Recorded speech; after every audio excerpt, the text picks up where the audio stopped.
I know we've only known each other for 4 weeks and 3 days, but to me, it seems like 9 weeks and 5 days.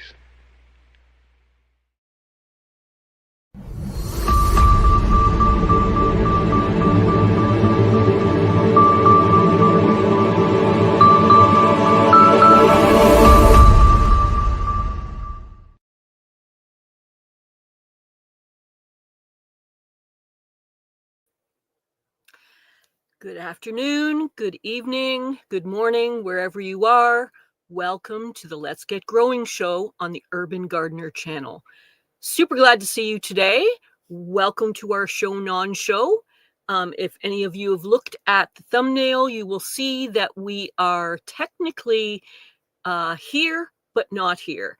The host of the show, Enoch Graham, is on break for the usual seasonal Christmas break, and I am stepping in to fill the space.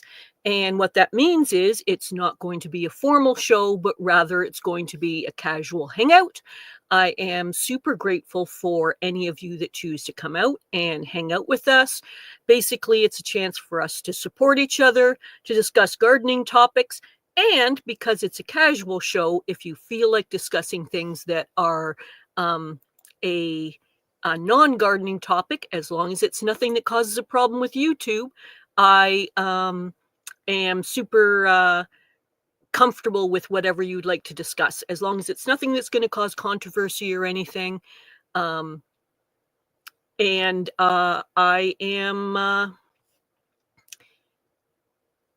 super glad that the show is actually occurring at all.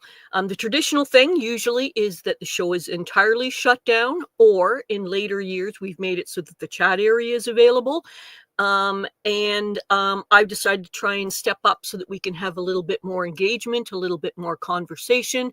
And I am very happy to do that if that helps some of you have a little bit of a community time with all of us. We've built up community here, and I want to be one of the people helping maintain that for you.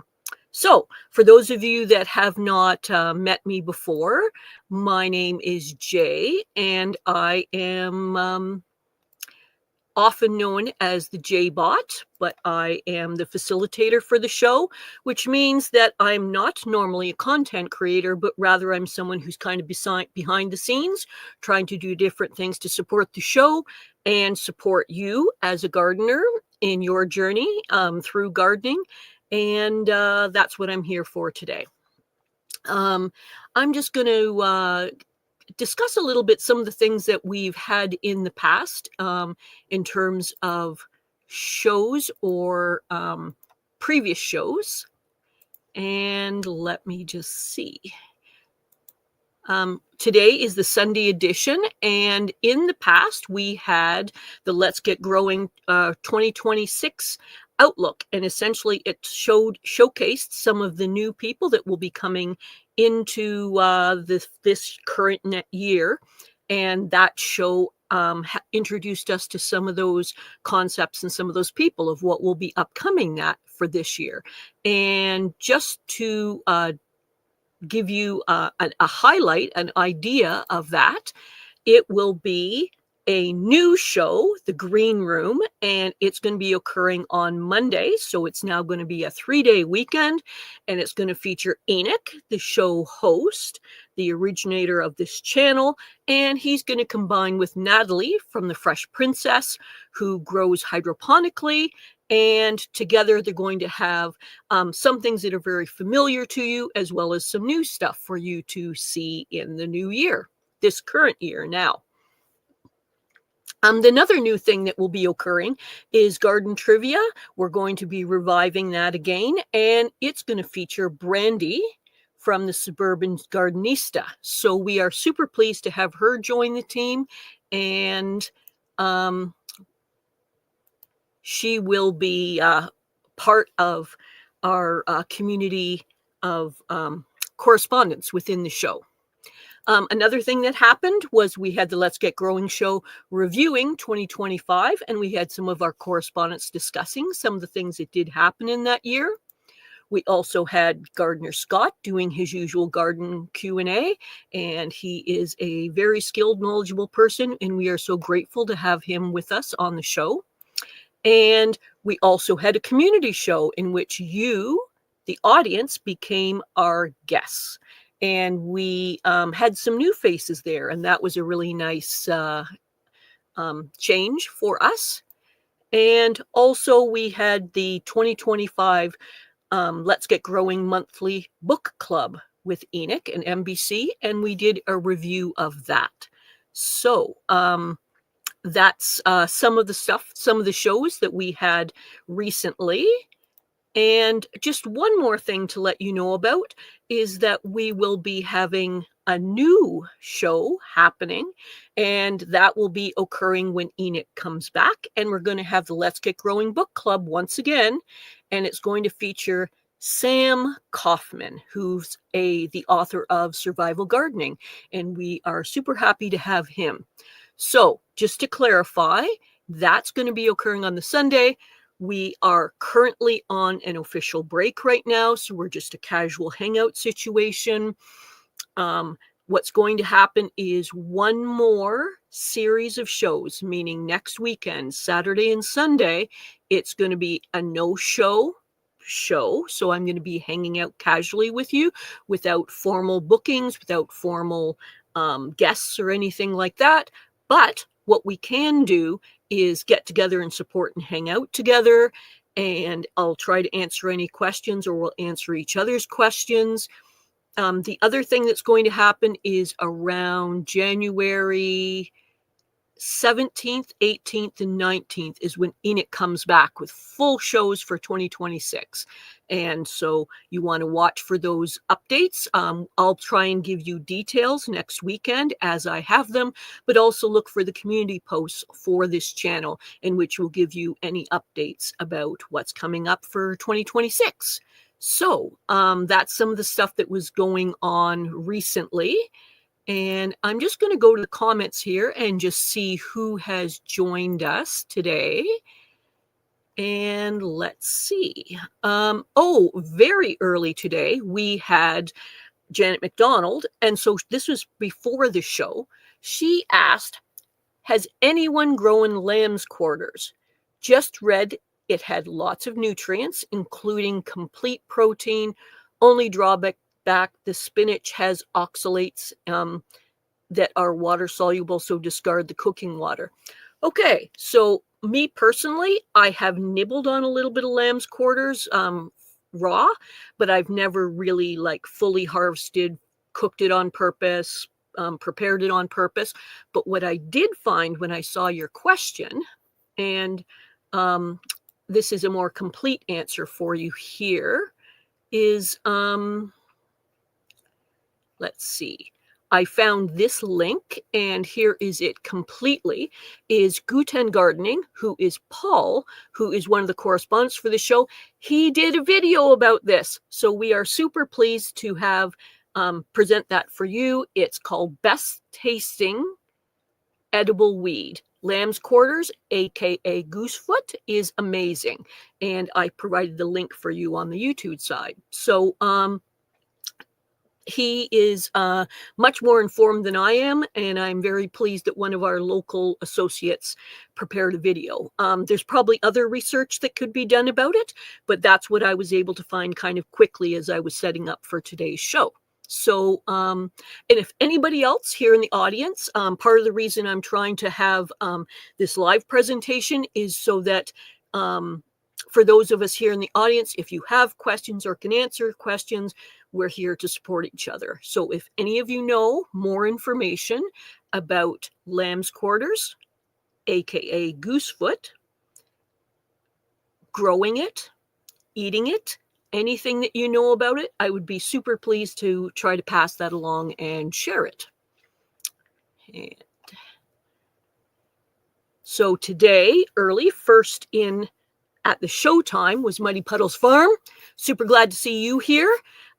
Excited to join you just short of a week ago when you did your first ever live.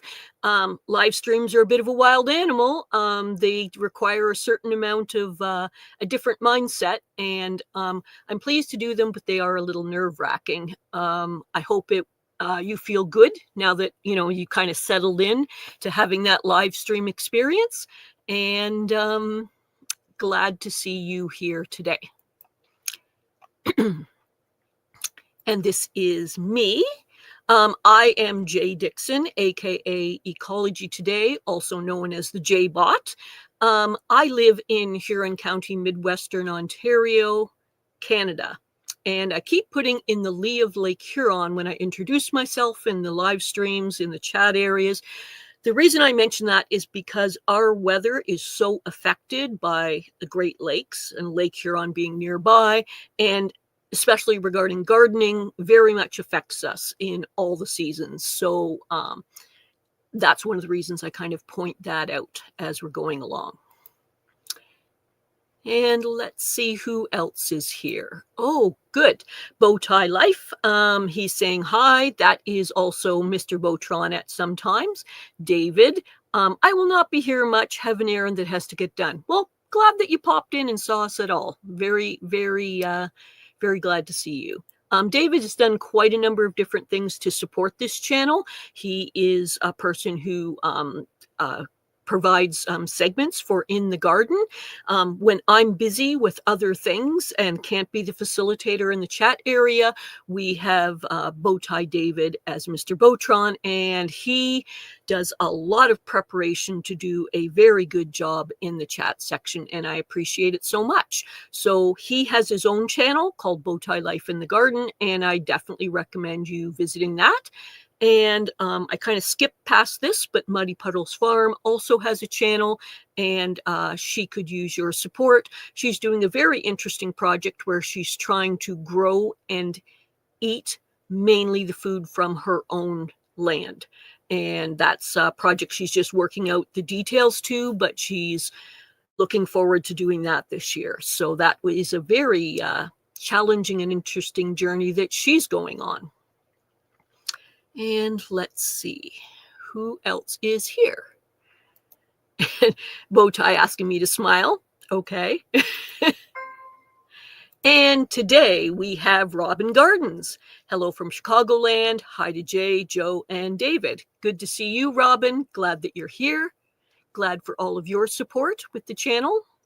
And again, part of the reason I wanted to do facilitation when I started doing that with different gardening channels, including this one, is I wanted to support the content creators who are skilled and focused at doing that. That is not my life, but what I am is a background supporter, a cheerleader, a functional helper, so to speak. And Robin has her own garden channel as well. She has appeared here as a guest, and I urge you to check out her channel. And let's see.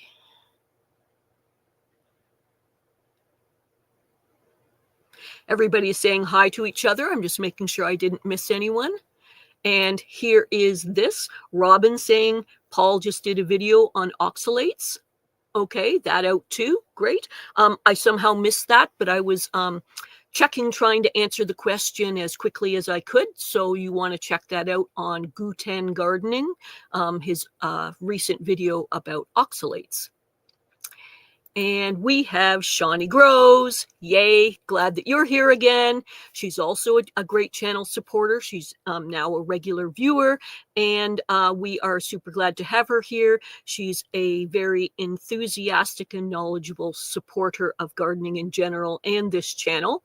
And she has her own channel, Shawnee Grows, in which she does pop-up lives, gardening walkthroughs, garden tours, and provides educational information for people about gardening. So you can become a better gardener just for having spent some time on her channel. So she says, oh, lamb's quarters is on our garden land. We will have to use it. Same with purslane, chickweed, and a few other of the weeds that you can eat. The names left my mind. I'm pretty sure, but I'm not going to be able to quote it precisely, that Shawnee had some kind of video discussion some time back about weeds that you can eat in some, I'm not sure the proper name of it, but she had a discussion, certainly, if not a video, about that topic. It seems to me, and I'm not going to be able to quote this precisely, either purslane, I believe it was purslane, has a weed that looks very similar, but is one that you're not supposed to eat. So before you start chomping down on all these really interesting things, you want to make sure that you're really understanding what's in front of you, that it's indeed the edible species and not mistaken for something else. And there's a whole bunch of different things that are possible, and she's mentioning a few of them. And here is Bowtie saying, are oxalates in vegetables actually a problem? Guten Gardening and that link. So there is that link for you. One of the things that I love to do when I'm in the chat area is providing educational links.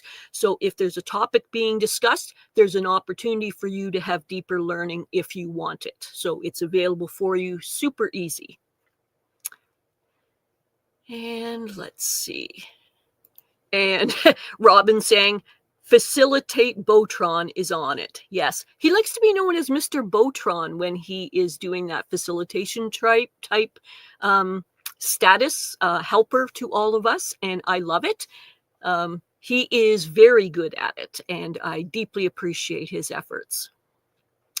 And here's Muddy Puddles Farm saying, I did enjoy it. I'm making lives a regular feature. Yay!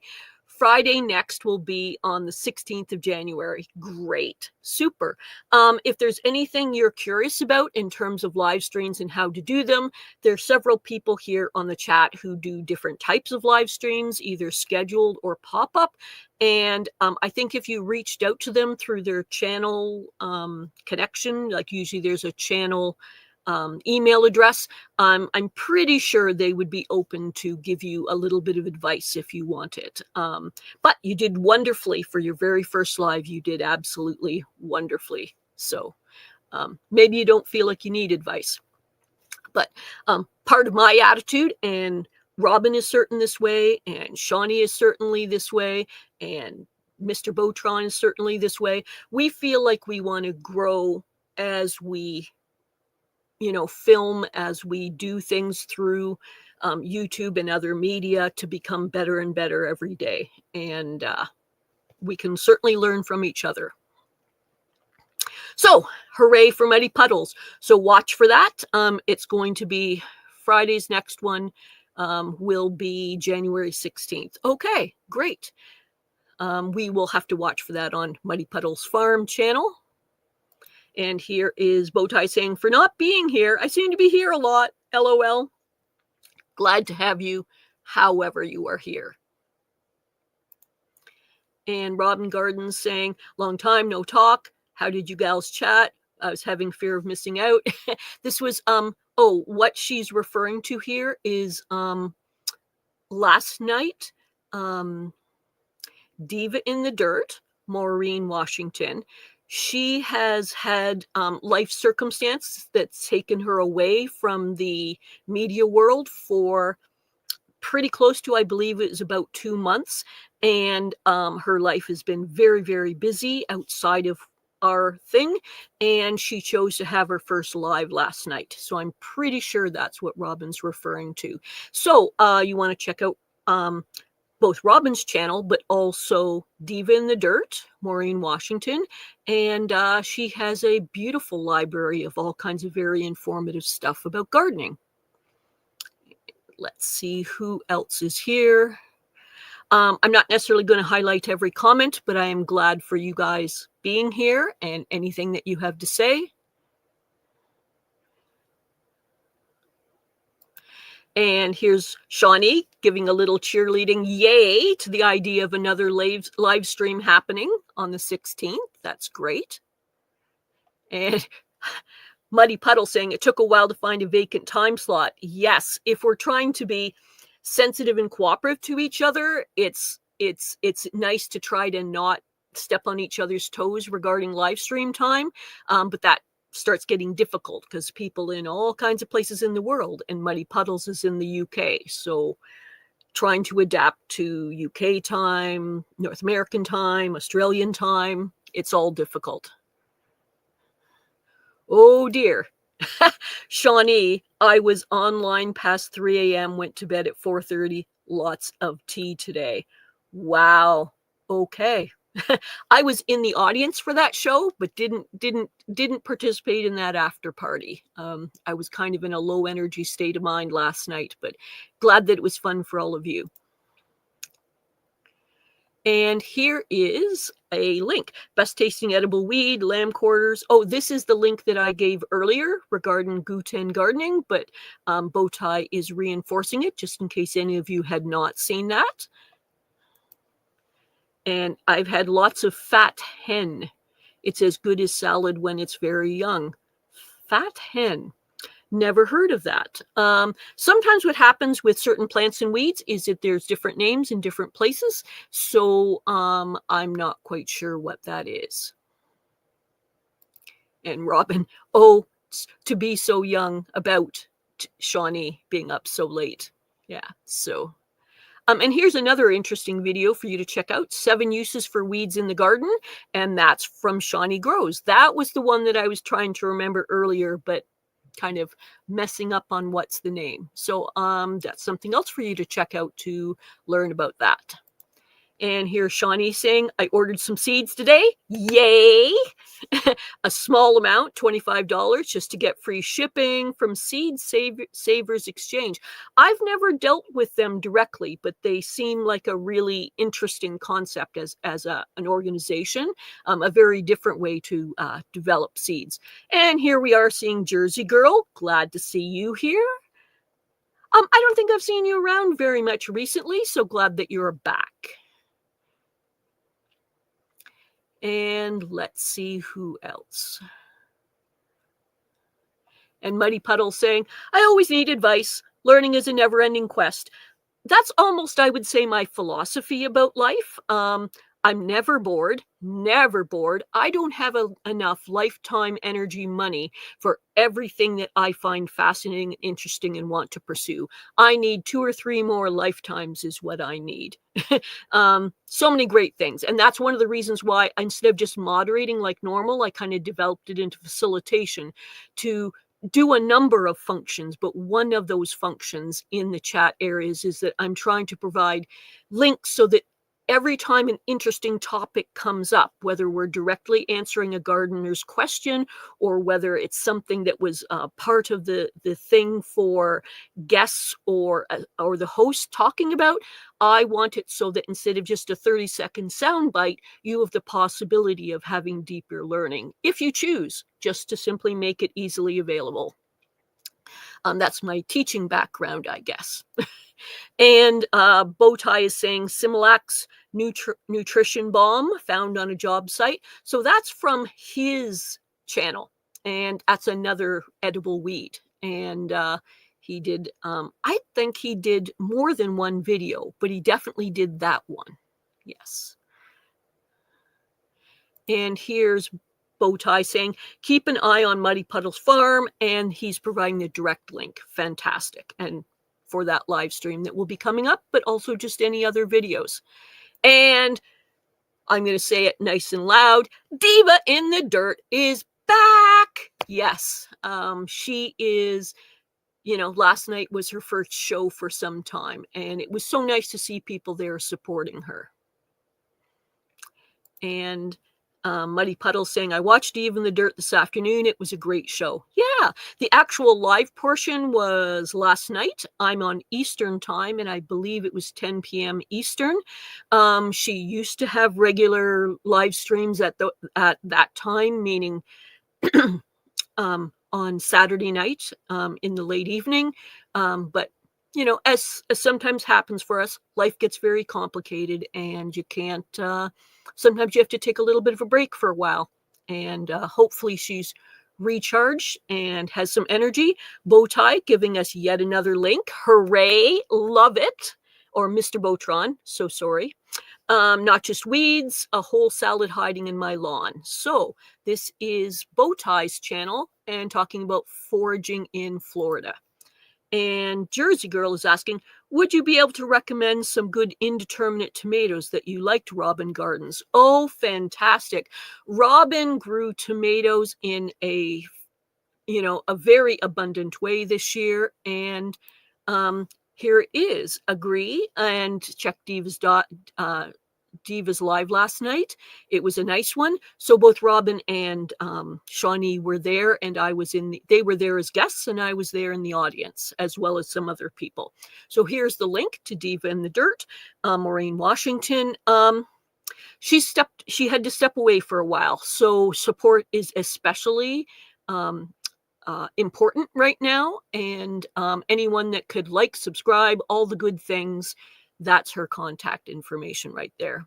And that name that I couldn't quite understand what it was, because it's maybe a UK saying, she looked it up for me. Muddy Puddles Farm looked it up, and it is Lamb's Quarters. So it's just another name. Sometimes if you look up from different sources, you can see numerous names. Some plants, it can be 6, 7, 8, 9, 10 names from different sources. So you want to be, especially if you're about to eat whatever plant it is and it's foraging, you want to be 100% sure on your identification. Look at multiple different signs and symptoms to indicate that that is the correct plant, and especially to see if there's any similar lookalikes that grow in your area. So here's a comment about Seed Savers Exchange from Bowtie Life. They are awesome. They even have some unique seeds and lots of great stories. Great. Fantastic. I've never dealt with them, but I know vaguely a little bit about the concept of them. And this is the live last night, together again for the Diva get-together. Thanks, Bowtie, Mr. Botron, sorry. And lots of links. I'm about to walk out the door finally. Well, thank you for what you were able to do. Really appreciate it. You can take off your Mr. Botron cape and go off into civilian life. Thank you so much. You are appreciated. And this is a comment for Bowtie as he's still sliding out the door, to Robin Garden saying, I love those Principe Borghese tomatoes, and I do too. Yeah, so it's both of them, Robin's Gardens and Bowtie, loving those. Fantastic. And he's saying, or you can do what I do and just, is it eat everything? I think it's eat everything. Yes, I'm becoming a well-rounded person, loving food a little bit too much. Big Will Dog 82 in the soil. Glad to see you here. Hello, everyone. Ecology. J-Bot. I hope you caught my thank you in my latest video. I'm afraid I have not yet. It is bookmarked to be watched. Last night, I was up late supporting Diva in the Dirt's return after a couple of months off.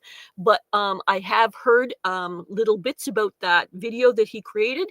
My understanding is Big Will Dog, who does have a channel that you can check out, that he did basically a thank you video to people who've influenced him. And I am sorry to say that I have not watched it yet. I was up till after midnight supporting Diva in the Dirt last night. So perhaps later today. I will email you after I watch it, just so you know that I took the time to do that. But I thank you for thanking other people, because one of the reasons I got involved in facilitation is supporting each other. And I am so glad to hear you took the time to make a video about that. And let's see.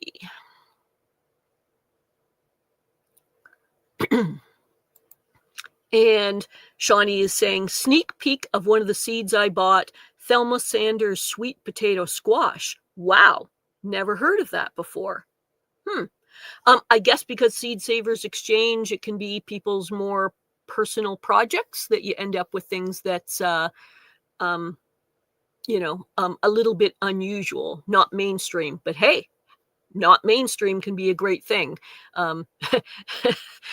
Several of us are very unique characters, especially myself. I can't show you right now because of where I'm seated, but I'm actually wearing pajama pants that are snowmen, like snowmen on the whole length of them. So if we're going to talk about whether it's okay to be unique or not, as long as it's towards the positive, I'm definitely thinking that way. And Big Will Dog going, no worries, you're a busy lady. I will make sure I watch it, and I will put a comment or an email to you to confirm that I've done it. So, yes. And here is Bowtie, who I thought was going out the door, but still sticking around. My 25 thanks of 25. Oh, that is the video that Big Will Dog did. So I'm pretty sure he thanked Bowtie, myself, and a few other people about the things we've done to support and influence him. But again, I have not watched it, but I will make sure that he knows that I did. So do watch that video for him. Thank you. And now here is Robin saying hi to Big Will Dog, and Bowtie going, okay, I'm really walking out the door now. Laters. Okay, take off the Mr. Botron cape now. Thank you for helping us out as you could. Enjoy your errand. If you get back quick, maybe you can still see us at the end, but glad that you were here. And let's see. Robin Garden saying new squash on me too. Oh, you've never heard of that one before. I think because Seed Savers Exchange, the way that they do things, that it's a more it's a big project, but it's also individual people rather than necessarily things that are commercially growing. So who knows? Maybe you and Shawnee can end up sharing some or reflecting on in a video what turns out well. It's maybe something you want to grow for next year. And here is Robin saying, anyone growing King of the North pepper? Never heard of it. So it's a new one on me. Don't know anything about that. Okay. So I am just going to Thelma is a Cucurbita pepo. So the squash vine borer will like it. I will plant mustard around it. Okay. I seem to remember Serena mentioning mustard as a way to help deter squash vine borer, but I could be corrected if I'm wrong on that assumption. And here's a thank you. Thanks to Shawnee Grow from Jersey Girl. I have seeds for them. I've grown King of the North last year and had horrible luck. The only pepper that didn't produce. Okay, well, maybe if you have any reflections to share on why that might have been, like, was it a soil issue? Was it a pest issue? Was it a heat, cold issue, soil quality, amendments? Like, if you've kind of done a little detective work to try and figure out why it didn't work, if you can kind of share that with Shawnee so that she can possibly, adapt for that this year. But if it's just a big mystery, which it frequently is for me, we'll just she'll make her own notes. I'm pretty sure one of her goals this year is to do some garden journaling, to note different things about gardening. And in that, she may have something that she can share with you, even if you don't know exactly what went wrong with that. So Big Will Dog saying hi to Robin and everyone else here. Even Enoch gets a shout. Yes. He's sometimes around, but he's basically on vacation mode right now. So it's me or it's nothing. So that's what's happening here. Robin saying KOTN rice pepper. Nice pepper? Rice pepper. Not quite sure what you mean by that. And here's Shawnee saying, I'm on the hunt for January King cabbage seeds next. January King cabbage seeds. Wow, that's another new one for me. Sounds interesting. And here's Rob. I'm seeing you definitely on the this side. And I am also seeing you on the YouTube side. So you are visible. Rob's Attic, good day. I hope it will all be a good one. So it looks like whatever issue was a complication for you, so that it was hard for us to see you in the lives, appears to have gotten worked out. So glad to see you, Rob. And he was here yesterday, so nice to see people consistently coming back. Jersey Girl is letting us know, I grew 17 different peppers last year. What? And they all produced except King of the North. Wow. Yee. Well, hopefully it works out for Shawnee. I think she said she already bought the seeds, so, hopefully it'll work out. Let's see.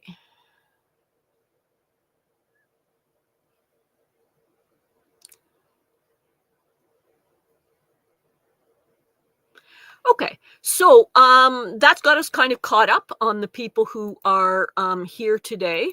I will try and also catch any new people that pop in. Yesterday, what I did was a loose format where I provided some topics that could sort of produce some discussion amongst you, and some people seem to like that, so I was going to try and do the same thing today.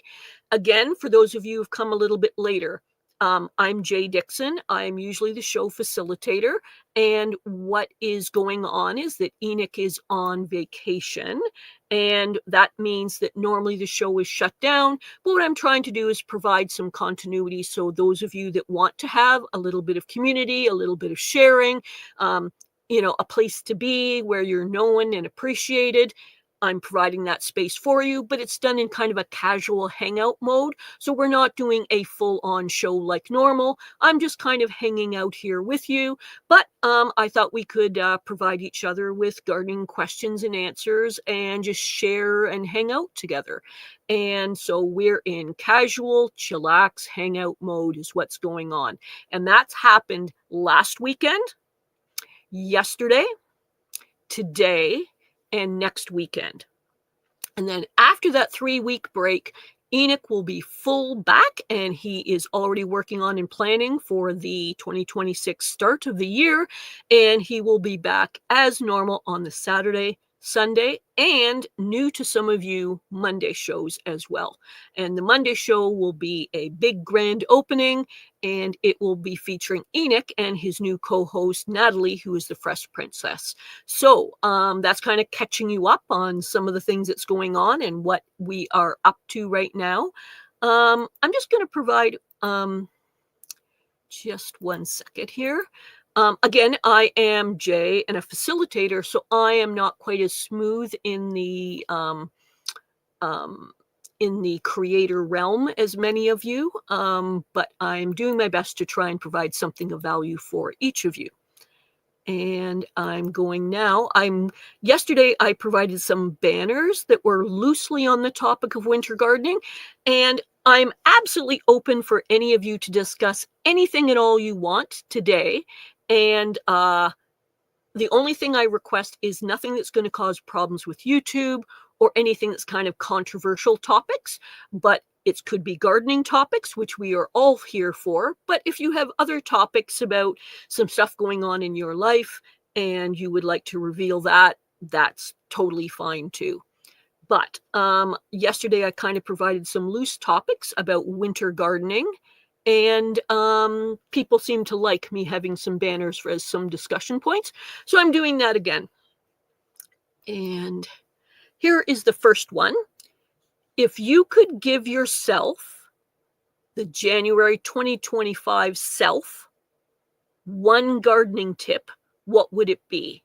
So meaning, on reflection now, having looked back at the year, if you were starting from last year, what one bit of advice would you give for yourself? What thing that you might choose to do differently, add to your gardening repertoire, skills, tools, knowledge, a plant that didn't do well? So what one thing would you now, looking back at the year, advise yourself last year? Oh, don't do that, or make sure that you do, or buy this thing, or don't plant so many fill in the blank, whatever plant or material that was. So I have that up there for you, and I would love to hear from some of you what you think about either that topic or another topic that's of interest to you. We're having loose hangout time today. And let's just see what some of you have to say in the chats. Let's see.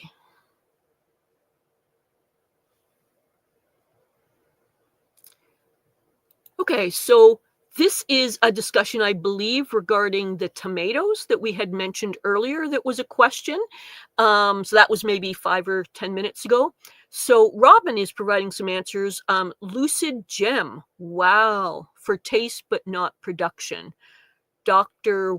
White Cheese, Yellow Tasty, Big Productive, and 14th Ave Cherokee Carbon F1, tasty and very productive. So she's recommending multiple tomatoes for Jersey Girl. And we really appreciate when people support and advise each other. We all learn as we grow, which is one of the common phrases from Shawnee Grows. And I really like when we're supporting and helping each other. Here's a bit of advice from Muddy Puddles Farm saying, don't put your tools in storage when you move. It will take much longer than you think to complete the house transaction. So that's her advice to herself. Oh, yes. I hope I'm done moving. I've had multiple moves throughout my life. And for me, I triage my stuff. I color code the stuff so that each box is color coded and labeled for each room. So bedroom blue, etc., for the general stuff. But then for each room, I have 1 to 3 boxes that are the crucial gonna make it through the next few weeks boxes. And then I have about 10 more boxes that are the most absolutely like core important, like a change of clothes, some cutlery, some dishes, a pot and pan, the bills that need to be paid, contact for organizations and people you need to deal with in the move, all that kind of stuff in sort of like a core 10 or so boxes. And strangely, but I'm an odd person, those 10 boxes sit in the middle of the biggest room, and they're specially color marked so that they're very easy to find, and they do not get moved usually for the first few weeks whatsoever. They're kept there so that if I'm having to find something that's vitally important, it is in those 10 boxes. You might say sort of like my survival boxes to make it through the move. And using that strategy meant so much to me. And then, like I say, approximately another 3 more for each room, that's the most next crucial for those rooms to kind of get through.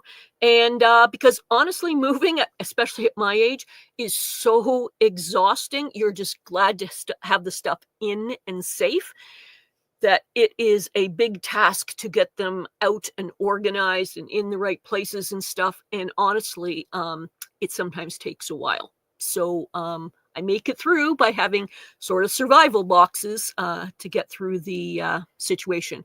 But thank you so much for that tip for all of us, reflecting on something that was a problem for you.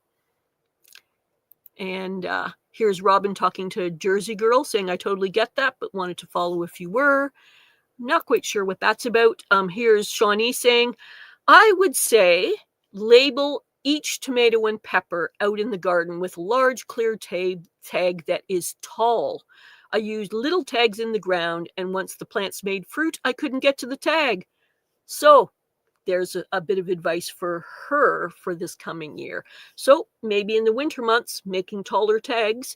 For those of us who are frugal, you can take things like shampoo bottles, margarine tubs, and things like that, and even make your own plant tags that could be custom to the height that you think you want for your garden space. I think you can buy them. I've heard of people using stuff like paint stirring sticks. I've seen people use twigs and then they slice down one side of it so that they can label that twig to the size and type and what the thing is that they want on it. So generally plant tags are quite small. Another thing I've seen people do is use old blinds, like plastic blinds, and cut those to custom heights, and then that way they can be the height that you want.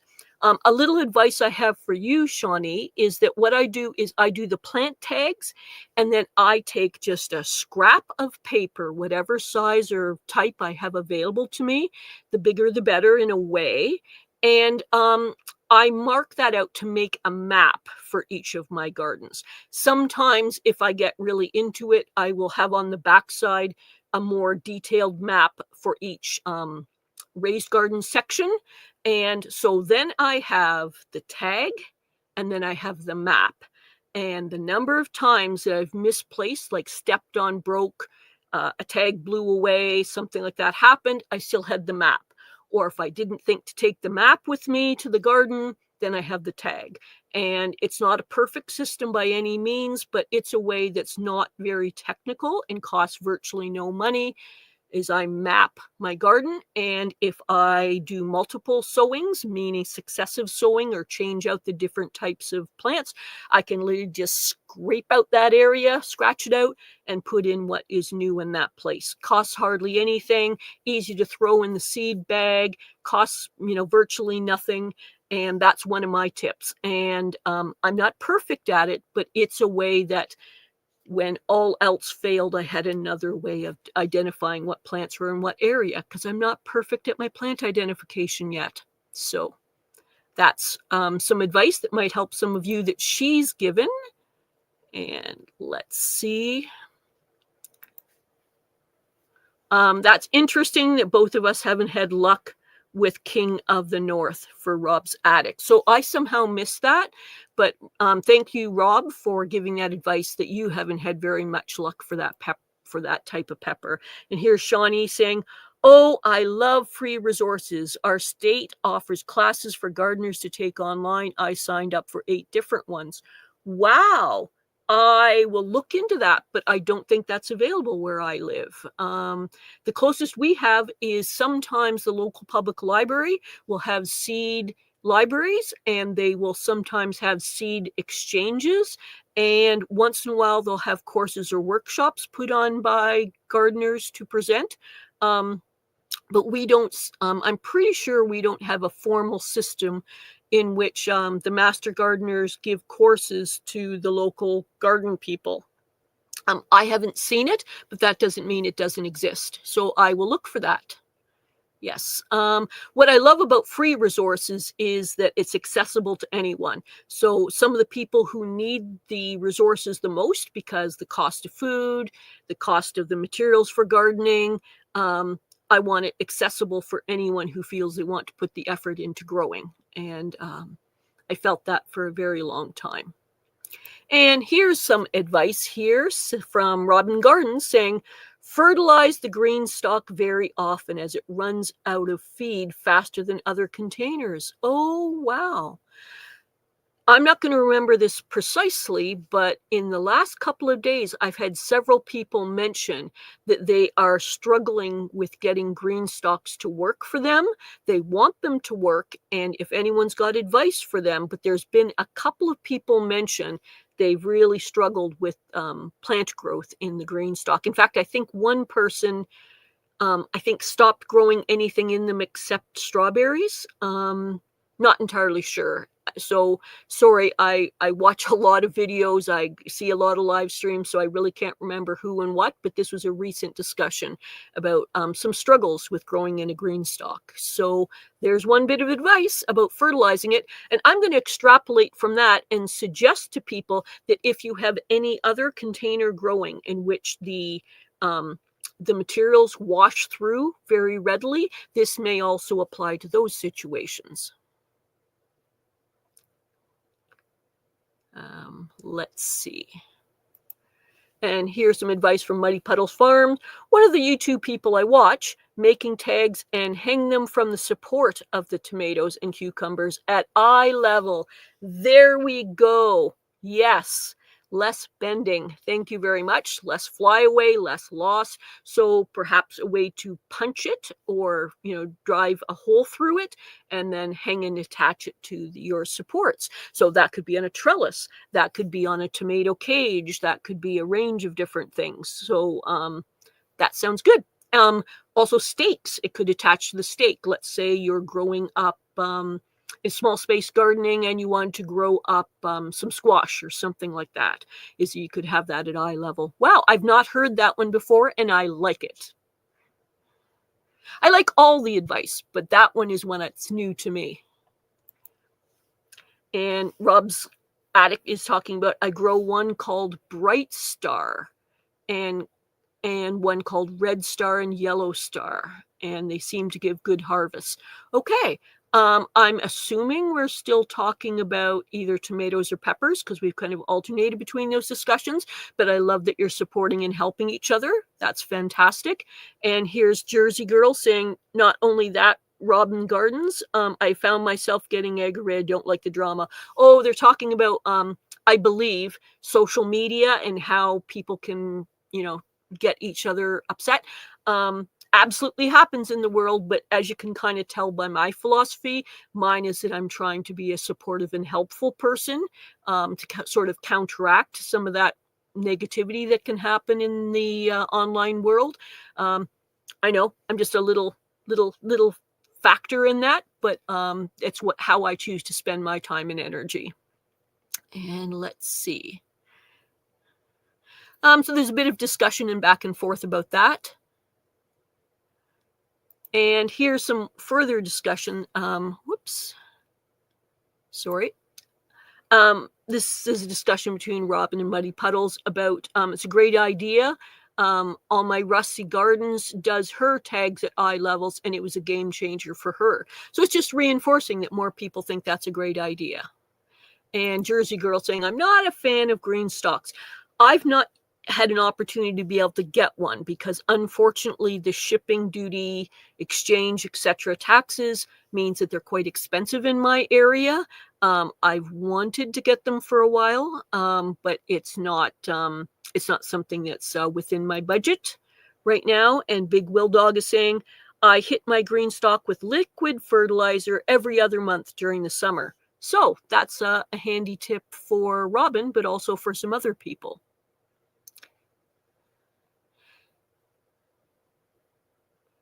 And let's see. And this is a bit of a discussion between Muddy Puddles and Robin's, saying, Robin's Gardens. It may have been all that I've been doing that. I watch so many gardeners. At least I remembered the last helpful fact. Oh, yeah. To be honest with you, it's hard to keep it all straight at times. So many great people. And yeah, I figured out that typo. Okay, great. Okay, so that was my thing about just kind of reflecting back on what was the one piece of advice that you might give yourself for the past year to help affect your current year regarding gardening, about giving yourself advice. And so I'm just going to go on to another question here. And these questions are not required. You guys can absolutely discuss anything you want at all that, causes no problem in the YouTube world. You can discuss personal stuff. You can discuss other things going on in your life. You can discuss other gardening stuff. I'm just doing these as sort of like discussion points for us to start from. And so this question is, are you more of a food gardener, an ornamental plant person, or both? Now, I suspect that most of us that gather here probably come from the food gardening world, but as an example for me, this particular property, when I purchased it, I inherited a huge amount of ornamental stuff all over the place here, and I greatly value it. But I probably wouldn't have planted as much and as abundantly of ornamental stuff as is here. In fact, I don't know if it's going to be this year, but I'm actually thinking about taking away some of the ornamental space to have it so that food stuff can be more readily grown here. A challenge to my current property is that it's small. It's in an HOA, so I have to kind of watch what's the rules and how it may affect gardeners or other people here in this small village. But also, every one of my properties up till now had beautiful south-facing garden space, but this one doesn't. In this one, most of my gardening space is to the north and is shaded by a number of factors. So that doesn't mean no gardening, it means limited gardening. And all of the ornamental stuff that's around this space is perfectly suited to that and well happy. And I could just leave that alone. But I'm a gardener, so I'm kind of like itchy. I would like to have a more full dooryard type garden here in this space. And I'm kind of trying to future-proof just in case as I age, I'm less able to take care of my community garden plot, that I will be able to kind of toddle out my front door and walk 10 feet and start gardening where I am. So I'm considering different things about that. Probably not going to happen this year, but I'm looking at resources and materials and how I might do that possibly the following year. So again, mostly a food gardener. I appreciate ornamental stuff. I just don't spend a whole lot of time, money, and energy on ornamental, but I do see the value in why they have it. And the ornamental is providing a bunch of functions here around my space. So it was actually probably 50% of the reason why I bought this particular property was as a gardener, the established garden space. However, my focus mainly is on food, and part of the main reason for that is practicality and that I'm low income. So when I spend time, money, and effort, which are all limited, it's to provide food for myself because the cost of food is so high. So that's my individual focus about things. And luckily, all the ornamental here are, how would I put this? They don't require much fussiness. They take care of themselves, and I am super happy about that. So I'm just going to go back to the comments and see what you guys have on your mind. Let's see.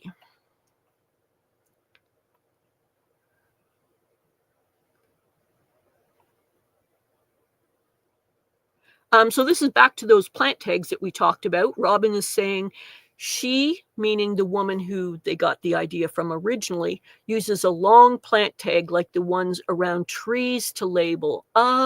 Yes, on the cages, panels, and trellises. Okay. Those are actually usually especially long lasting, like the way that they are manufactured or the materials that they use usually can withstand a fair bit. That's some advice there. Muddy Puddles Farm is saying both. Flowers complement the vegetables and support wildlife and benefit the vegetables too. Yes.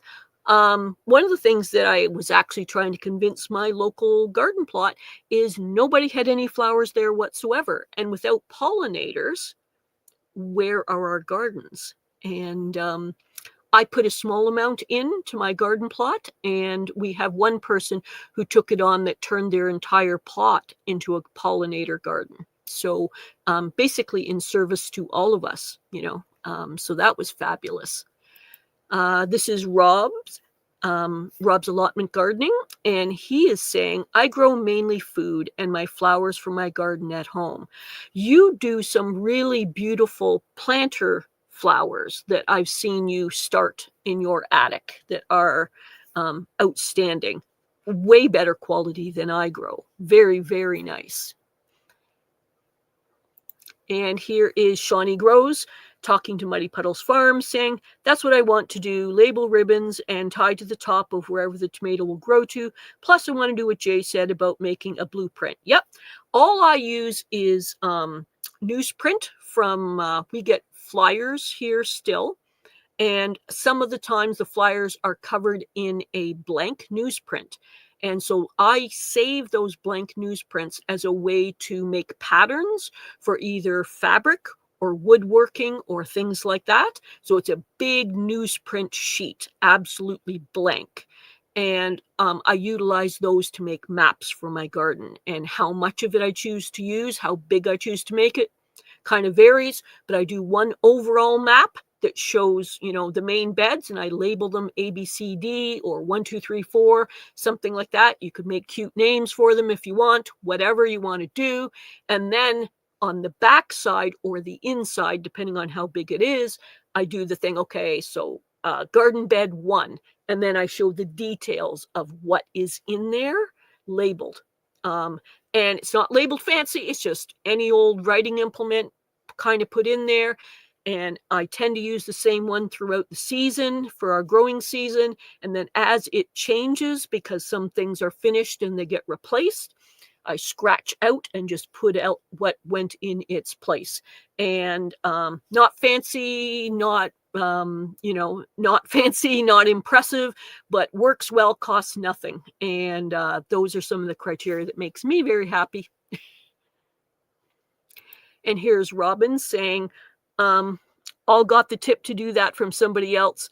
And then she follows like 250 channels. Yeah, and she's laughing about that.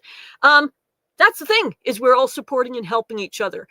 Very few ideas are unique, never heard, never done ideas. It's all been things that have been done before. But the thing is, we may not have heard of it, so unique to us and useful for the garden. So I am glad to hear new ideas. And that's a fantastic idea, Robin. At the end of the seasons, my plant tags somehow disappear. Oh, I could tell you the range different things I do. They fly away in the wind. I step on them and crush them.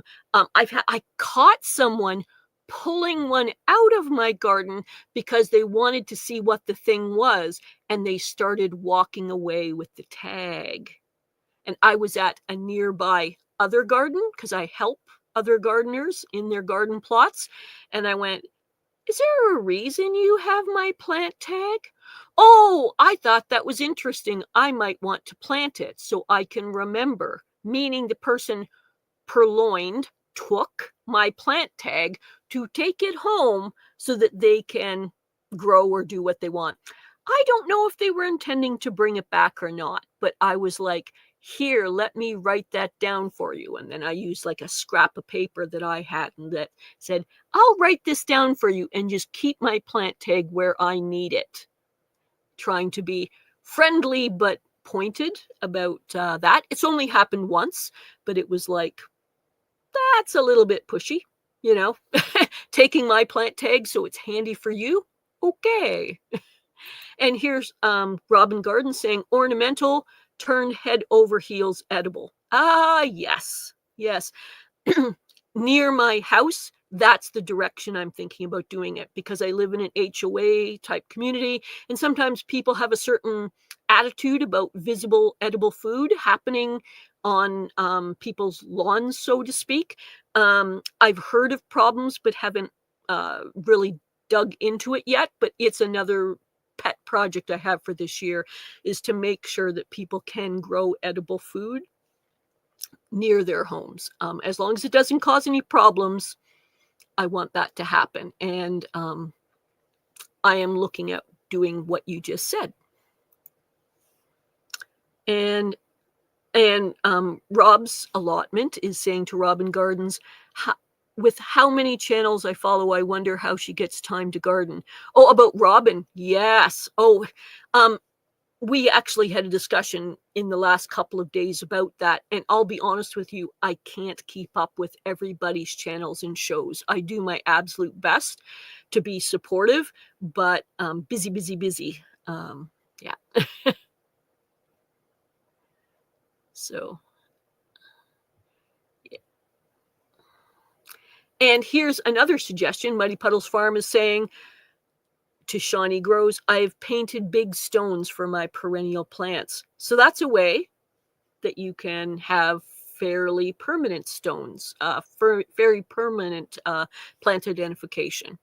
And here's Shawnee saying, I'm more of a food gardener, but with a rain garden to help feed nature, flowers in a memorial garden to keep our ancestors with us, and for the pollinators. Yeah, that's more in the direction of how I spend my time, money, and energy is that way. And here's Big Will Dog saying, currently cooking a pot. Oh, he's trying to make us hungry. Lunchtime. Close your ears for 1 minute if you don't want to hear about lunch. Currently cooking a pot of green beans with onion and garlic from all my garden. I love making dinner sides that I've grown. This is a little bit of a spoiler, but we actually may be developing some stuff here on this channel in that direction. I can't yet reveal what is happening, who it's going to be, and how it's developing, but it's looking like we may be moving in that direction with the Urban Gardener channel and some of the contributors to the channel regarding those kinds of issues. So good. And here's Rob's Attic saying, I love doing my hanging baskets. They are beautiful. He does stuff that is like not just nursery quality, but like above that. Like he really does gorgeous hanging baskets, and many of them. Very, very nice. And here's Craft Organics. Glad to see you here again. I did send you a quick email today. I've been super busy. I'm sorry I haven't gotten back to you sooner, but I just sent you a private message, and I am glad to see you here. And here's Rob's Attic saying, get 3 good ideas and you can make a brilliant idea up. Yes, a lot of my other hobbies, I find influence from other hobbies, other interests to create inventions or ideas that seemingly don't exist, that are more practical to me or more innovative or unusual. And like he's saying, put a few ideas together and you may end up creating something new. And here's someone else reflecting the same. And don't forget, you can check out Rob's channel. Is Robin is saying to Rob, your hangers are next level. Those petunias and busy Lizzies, they really are. Like, they are stunning hanging plants that he does. Just unbelievable. And right from seed, completely in his own garden. And here's Craft Organic saying to Shawnee Grows, I thought I was subscribed to your channel. I am now. I love when we support each other. And that's going to be all the things, all the good things, the like, the share, the comment, memberships if they're available, donations if you are able, all of those good things. Many of the small creators, it literally is the difference someday of whatever couple of symbols of support they get. And we do appreciate it. And what makes the small even more tantalizing is selling pork being seared in a pan, adding to the green beans, also throwing in small potatoes. So basically, he's filling out the whole meal. That's making me now hungry. Talking about how he grew most of the stuff and the few things that he's adding in to complete the whole meal. So good on him, and good for us that we are hearing about people enjoying their own produce in the off season.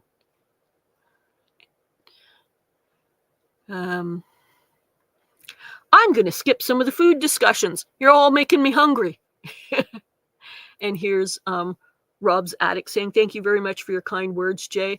I've had a philosophy for the last decade or more where I feel that when I have truly authentic compliments, that I say them out loud, because you never know who might need it, like what's going on in their life.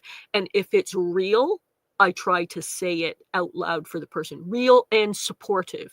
I try to say it. So I don't give fake compliments. I don't believe in it. I believe in supportive stuff to try to help people, but if I give a compliment, it ain't fake. And different people still discussing food. Oh no, should have ate before the show. And here's a question for Rob's Attic, or Rob's allotment gardening, from Janet McDonald, saying, what lights do you use to convert your attic to a garden? Attics have the 2 long sides. I didn't notice that very much. They're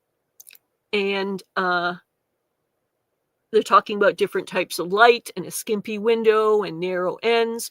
And we are seeing Big Wes. Hey, glad to see you here again. Macrame is the hanging plant hangers with beads. I was calling them hippie hangers. I remembered the name. Oh, I love macrame hangers.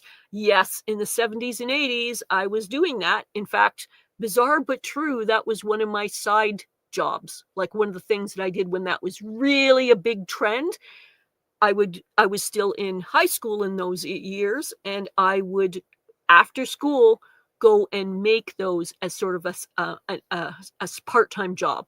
Is I would make those things, and I did twisted ones and I did macrame. And so some of you that may have bought that stuff, you could be having one of my original pieces from back in those days. And here is Dusty Flats. Hey, hello, chatty people. That's definitely me. We're in a casual hangout mode. I'm doing a few points of discussions that people might want to talk about. Enix's on vacation. Instead of having a full shutdown, we're just having kind of a casual hangy, chillax hangout. And I am grateful for all of you that are here. And Rob is answering the light questions.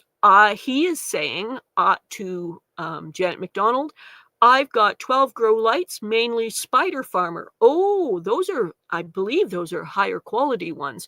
2 potting tables, a hose pipe, and tables I put my plants on. Definitely check out his videos. You will see all kinds of stuff about his growing. And this is Big Wes saying the hello. Hey. And Dusty Flat saying, I've been busy taking notes. Growfully with Jenna just put out her favorites for 2025. Fantastic. If you have anything to share with us that might be helpful. And here's Craft Organic saying, remember the beaded doorways. You want to see my beaded doorways? I'm a little bit of a hippie chick kind of person, kind of creative, color outside the lines kind of person. And I like things to be personalized where it finds meaning for you. So I wouldn't be far off something like a beaded doorway. And here we go. I'm sure if you ask Jay nicely, she'll put the link up for my channel. It's a little difficult when I'm running the show right now to be able to go back and provide a link. Anyone who wishes to link your channel, it won't be a live link, but anyone who wishes to put their channel up for other people to see, they can do that now or at any point during the show. And other people have to copy and paste it. So you're just going to be running the cursor along, copying it, click, paste, and then you can put that in a browser and go to a channel. I'm afraid that when I'm doing this, it's a little too hard for me to do the facilitation thing at the same time. But I do invite any of you that want to promote your channels to please do so either now or at any point during the show. We are super supportive of people's gardening channels. And that's for Rob's allotment. So if Rob would like to do that, people can copy and paste it and utilize it. She loved the Fujiyama cauliflower I suggested, definitely trying a few varieties that was mentioned. She is so helpful in nailing down the best varieties. Great.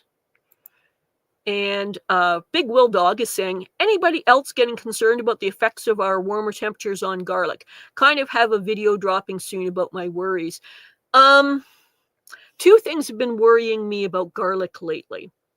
One is the warming temperatures for some people, not for me, making it so you're not getting the vernalization, which is crucial for garlic so that it will split and provide cloves.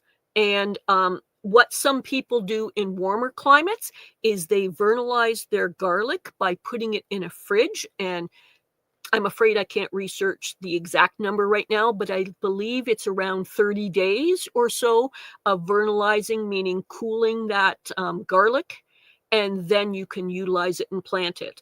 In the warmer climates, generally speaking, It depends on the varieties, and you can research more what is best appropriate for where you are. But generally speaking, the hardneck varieties tend to be more to the north and the soft neck to the south, but that's a very broad stroke generalization. There's people in places like Arizona, California, Texas and stuff that are growing garlic successfully, but I believe the main thing that they're doing is vernalizing by sticking it in the fridge for approximately 30 days. But please do your own due diligence for research to verify exactly the proper process, but that's how I think they do it.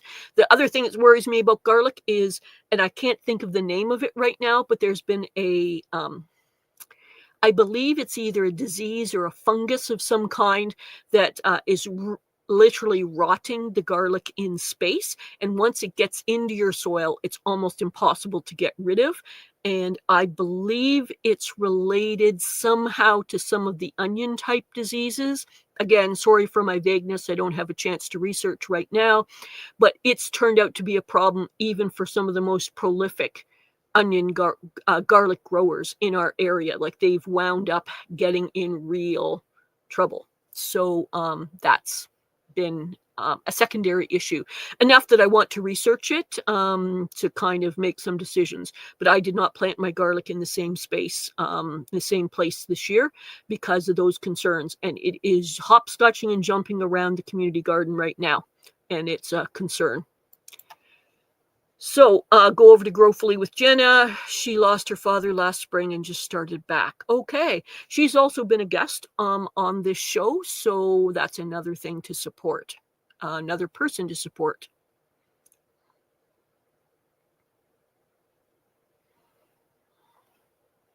Yeah, and Craft Organics is pointing out that only works on PC with admin allowing. Yeah, that's why I'm saying if people choose to put up their channel, anyone using it will have to copy it, like take the cursor across and copy it, and then take that copy and paste it into a browser in order to make that work. I'm sorry, normally I provide all kinds of links, and Bowtie did when he was here earlier, but when I'm hosting, it's a little too difficult for me to both facilitate and host at the same time. I am stretched thin, and this is what I've got. Janet McDonald saying to Rob's allotment, that is unusually clever of you. I'm visualizing now when they move, will assess property with upstairs in mind. Yes, he really has quite a beautiful growing space upstairs.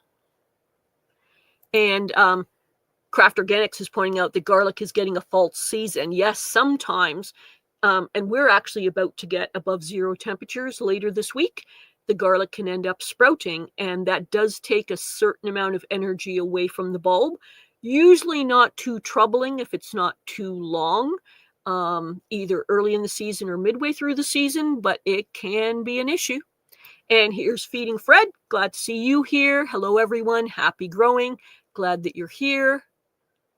And Rob is saying he doesn't know how to put links up. Would appreciate if someone else did. Okay. Let me see. I'm going to do that, but that's going to mean I'm pausing here for just a second. I just want to do that for him because I'm trying to not make this too difficult for any of you.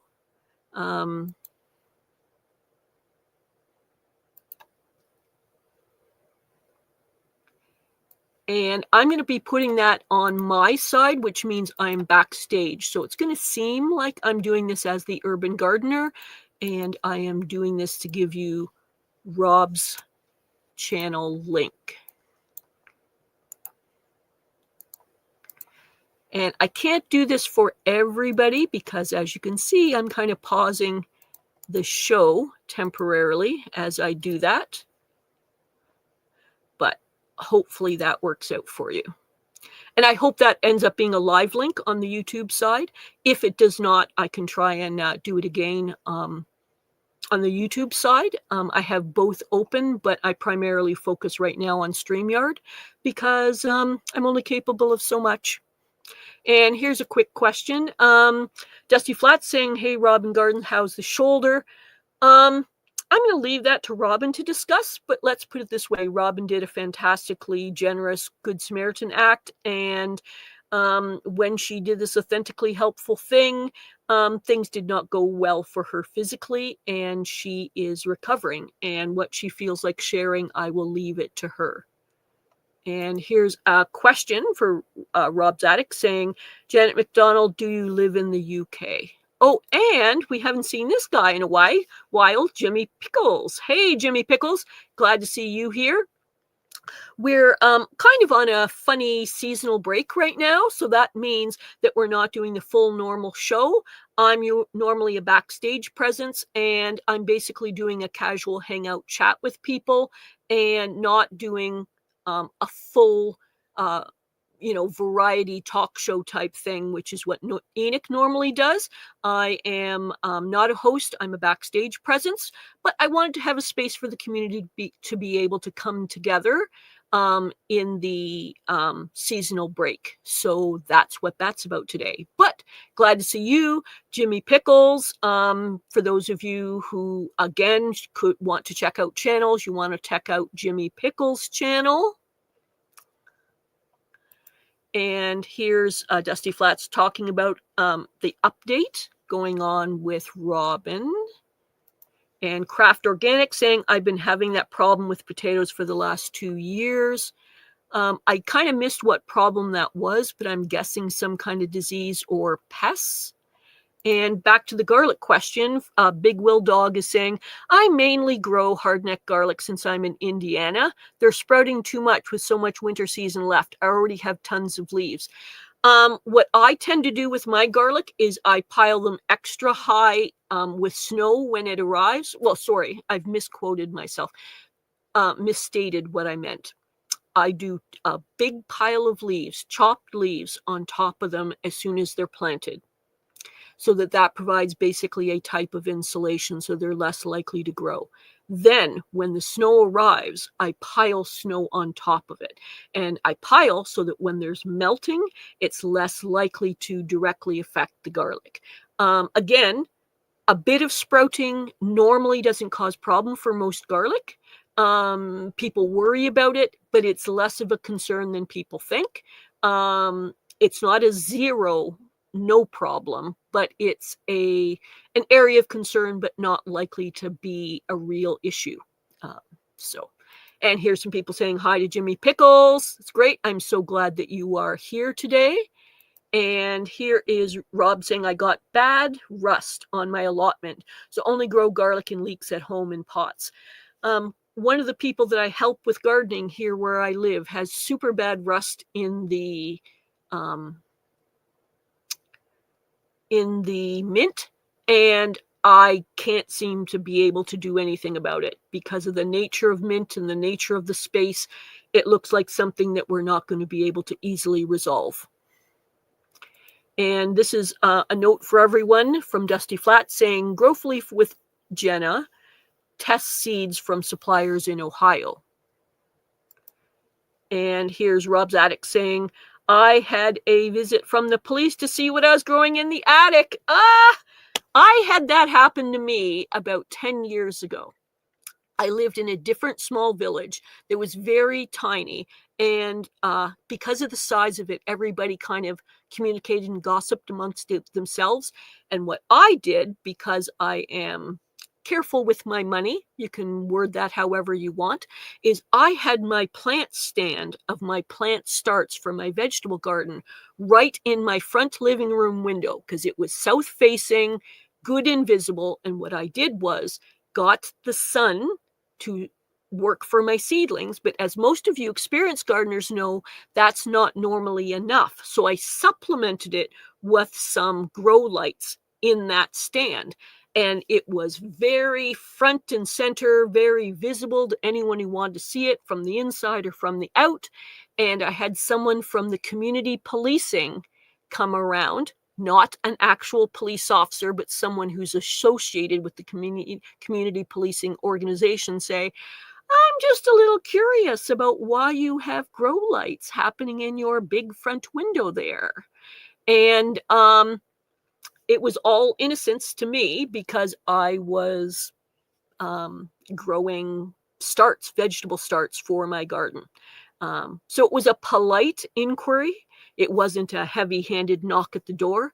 The thing that we cannot discuss, but that most police organizations would be curious about, is actually completely legal where I am, but because of how YouTube is, I cannot discuss that material that the police might have been concerned about, but is completely legal and fine where I reside, but not in all places. So that was not present. That was not present. I was just growing vegetable starts. And here is the urban gardener. He is, that's me acting, on this side about Rob's allotment to Natick Gardening. And the next link will be his, and I hope it is a live link for you. Big Will, this is Shawnee to Big Will saying, since you've seen warmer temperatures, maybe experiment with soft neck garlics and compare. Yes, more insulation, deeper snow piles, soft neck garlics. And plus, there's people who live in warmer areas. Like, for example, the fellow who runs Epic Gardening, he grows garlic and he's growing it in very warm temperatures. So, there's people who have some experience in that direction. And there is the link for Rob's Gardening, and I hope it's a live link on the YouTube side. And Robin's Gardens is saying to Big Will Dog, oh no, mine are still under white blanket. Could you give me a leg up on the challenge? Yeah, what they're discussing there is that on Big Will Dog's channel, he is having a garlic growing challenge. There is a few different links you can check out on his side. It's not impossible that you still couldn't participate. It would just be much more difficult. Most people plant their garlic around January for typical North American seasons and years, how our garden seasons work out. But there are ways to get around that and still grow garlic. Like I said, the inside vernalization inside of a fridge, and you could still plant what they call spring garlic, but that would be a more challenging task. Big Wes is saying, okay, test. What is the golden rule of lawn care? I made it a point to mention this a year ago to a whole bunch of times. Hint, page 1 of every lawnmower. Golden rule of lawn care. I have a thought, but I'm going to leave it open to some of you and see if some of you answer his question. So Big West Lawn Care, very, very interested and informed about lawn care. He has a test for all of us. The golden rule of lawn care. What is the one main thing that he is repeatedly mentioning that you should do for lawn care? And we'll see if some answers come about. And Dusty Flats is saying, I had no idea we had a seed company, HP Whaley, in our backyard until Growfully with Jenna. She does a lot of work. On Gardener Scott, about 2 years ago-ish, he did a series about garden seed channels, garden seed companies, and he had a very extensive discussion about it. And what I did was I did quite a lot of research and provided links for companies in Canada, which is where I am, and some of them are very small operations but depend on us for their survival. So I provided links to a very large number of them back then. And somehow I got my wires crossed about who asked about Robin. So sorry if I offended either of you in any way. I'm doing my best, but not necessarily reading everything perfectly. So I apologize for that. And here's Craft Organics. I wonder if it's just us well-knowledge gardeners helping other garden communities, or if there's actually younger generation individuals that are trying to learn. It's been my experience that some young people are very busy with so many other things of their life that it often isn't a high priority. They may not have the situation where they can actually grow where they are. because often apartment living, shared space, all that kind of thing, that they may have more difficulty with gardening. In my area where I am, it's tiny home living with some outdoor growing space and the community garden. But most of the people who are here are more established because you have to buy to be able to be here. So young people don't have that amount of money happening yet in their life. But the young people that have been here, that I would say young, pardon me if I offend anybody, but I'd say 35 and under, I try to take 1 to 2 newbie gardeners, whether young by age or just not having a garden experience, under my wing every year and help them through the first tough couple of years of gardening. And that's a choice I make. And I jokingly call it adopt a newbie, but I do that. I try to do that every gardening year, 1 to 2 people. And I usually help them for several years. The first year, many, many hours, materials. I give them seed. I give them the materials. I help them build raised beds. I bring, soil and just all kinds of stuff, help with the hugelkultur to grow, to make the bed, all of that. Advice, I do it on the spot. If the budget's getting a little bit tight, I will usually gift them 16 to 20 seed packets. And if there's something specific they're also looking for and the budget's tight, I also sometimes provide that. So I basically handhold them a lot through the first year, a little bit less the second year. And usually by the third year, they know they can approach me and ask questions.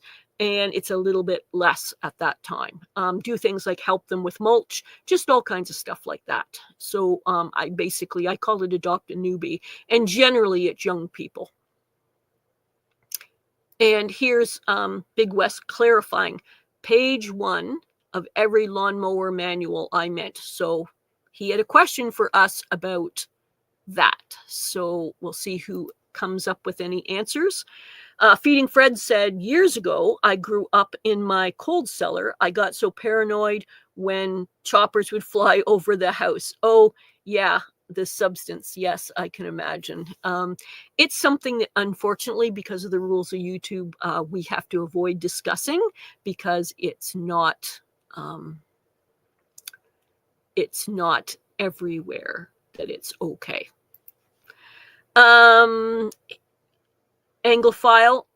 So this is Janet's response to Rob saying, Anglophile only in the UK by travel once. I'm moving from central Texas, several hundred kilometers north and east when the right land with well-built less and as walls painted purple. Oh, so looking for the right situations for the best choices in your life. Great. Sounds nice. And I'm going to sort of steer clear of some of the discussion about some of the discussion that we were talking about. Yeah. I think we know what material is not acceptable to discuss on YouTube. We have an idea. So here's Big West giving some hints to us. You're going to learn about lawns, lawn lover with a big mouth, eventually yaps about this thing, okay? Grass is the hard one. I take it on. I didn't realize I'd picked the hard botany to learn. Grass. Yeah. So the suggestion to Big West that Shawnee is saying the 1/3 rule. Okay. So that was her suggestion. And ta-ding! I should have, let's see, on my media resources. Let's see.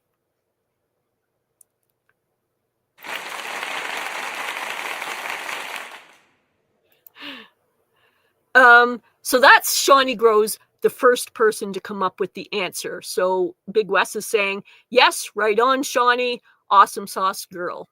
So fantastic. Good.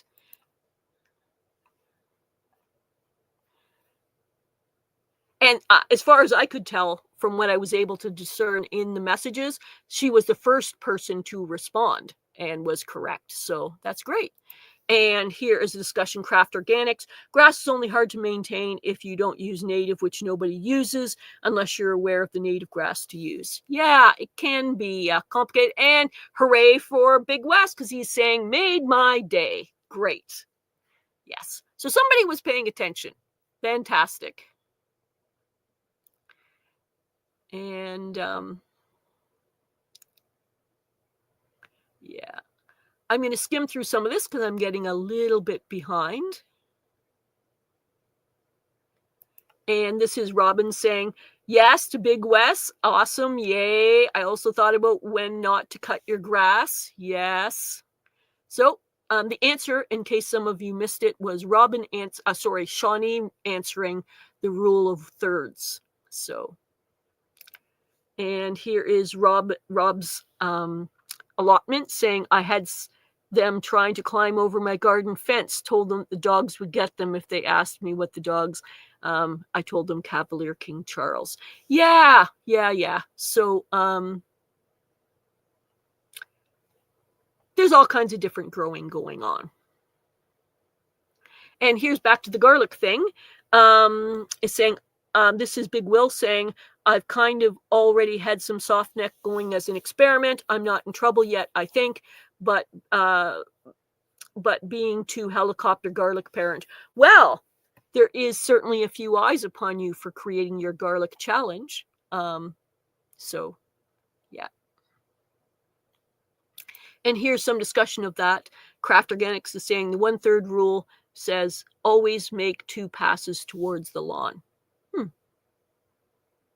And here's some valuable advice that Shawnee found from Big West saying, I've taken your advice on what to reseed the lawn after we've had some construction. We had little growth before winter because it came on hard. My question is, in spring, is there a fertilizer to do? Ooh, yeah, wow. So Big West is giving some advice. So we don't want to cut grass blades down to the crowns. If we only take 1/3 off, it sets a nice medium place for general care requirements. Cut too low causes stress, weeds thrive. Thank you so much for putting it that clearly to us. I wasn't entirely sure what the 1/3 rule meant, and I am very happy that you were generous to share that with us. Thank you. And here's a response saying, Big West is saying, potassium is a good spring start fertilizer. It's stored up in nitrogen in the fall. It develops most roots in the fall. Potassium will feed its health for the next season. Great. And Dusty Flats, we don't grow grass, just dust. And we've got a garden advisor mentor. I think all of us could be that in our own special way. And sometimes, even if you feel like you're a newbie gardener and you're not that experienced, even asking the right questions may be a question somebody else had that you don't have the answer for yet, but answers it for someone else who didn't speak up. So, and Big West is telling us how to get that. Coffee grounds and ground eggshells for the win, too.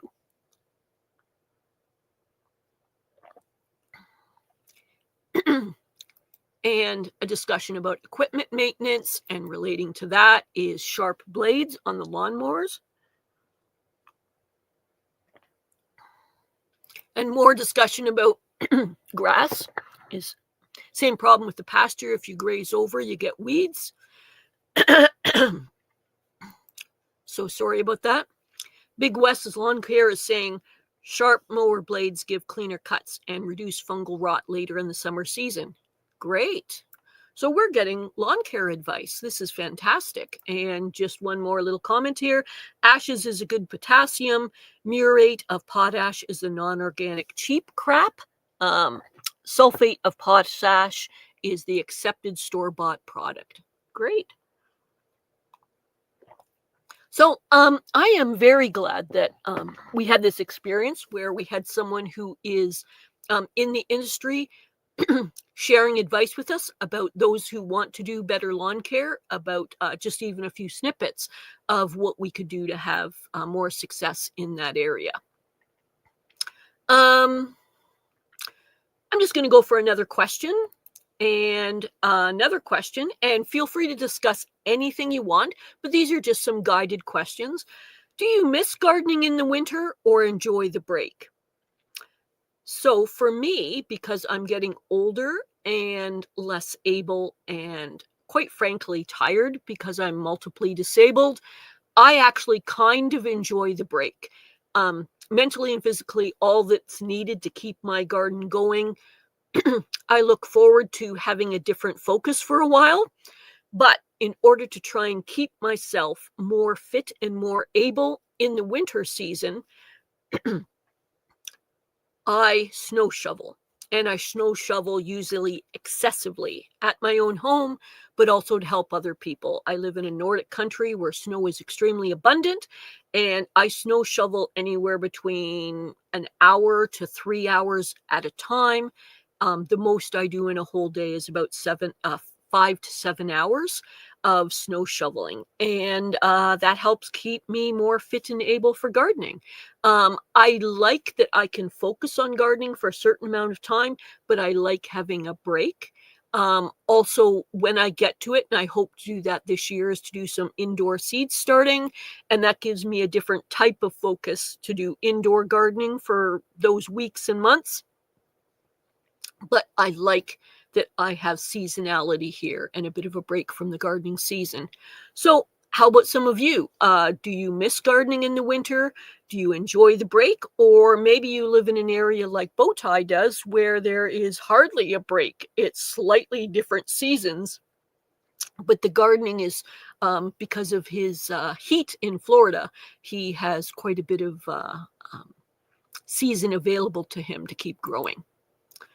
So let's see what some of you have to say. We're still talking about lawns, and that's fantastic. I just had a suggestion there about a potential topic we could talk about, but we're still talking about lawn care, which is great because we don't discuss that here very often.